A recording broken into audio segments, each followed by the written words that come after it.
Longue file d'attente dans les stations-service à Cotonou, une situation peu habituelle. La pénurie d'essence dans le secteur informel contraint les usagers à s'approvisionner dans les stations-service jadis délaissées. Dans les rangs, l'impatience gagne les esprits. Je m'en fous, le ticket. Jamais. Le ticket va passer. Il faut attendre son tour. J'ai déjà fait près de 3 heures de temps d'horloge dans le rang ici, sans pouvoir être servi depuis le matin. Vous imaginez, pour un fonctionnaire qui a déjà fait 3 heures dans les rangs. Alors que le problème que j'ai aujourd'hui, tout de suite là, c'est les gens qui arrivent avec leurs bidons, qui viennent remplir les bidons et qui vont revendre ça dans des coins de rue. Ça c'est grave. Dans un pays organisé, ça ne se fait pas. Je ne peux pas travailler puisqu'il faut que je trouve de carburant pour aller au bureau. Donc je suis là et j'attends.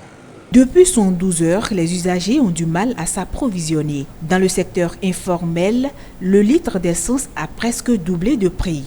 Les vendeurs ont quasiment fermé boutique. L'essence est devenue une denrée rare. Le secteur informel dépend totalement du Nigeria et lorsqu'un problème se pose au Nigeria, immédiatement cela se fait ressentir au niveau de notre pays. Donc ce qui pose le problème donc, de notre autonomie, d'accord, en matière énergétique.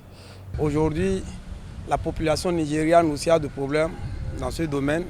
C'est difficilement que la population trouve de l'essence là-bas. Le président Buhari, il est en train de travailler là-dessus. Donc, la seule raffinerie qui reste maintenant ne peut pas approvisionner toutes les stations là-bas.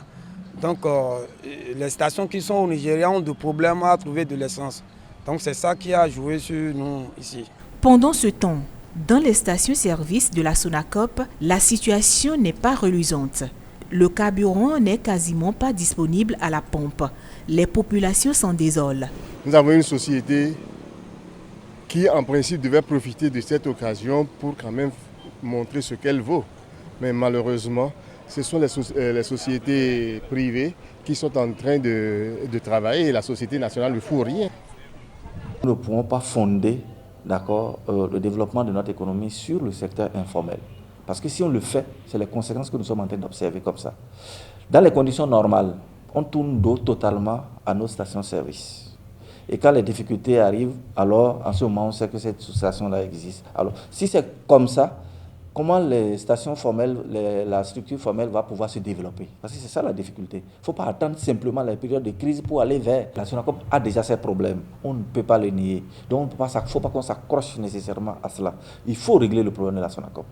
Oui, l'État en est pour quelque chose. Et je crois que avec le nouveau départ, l'État sera amené à jouer sa partition. En attendant de trouver une solution à cette situation, chacun prend ses dispositions. On roule tout en ayant l'œil sur les guilles du réservoir.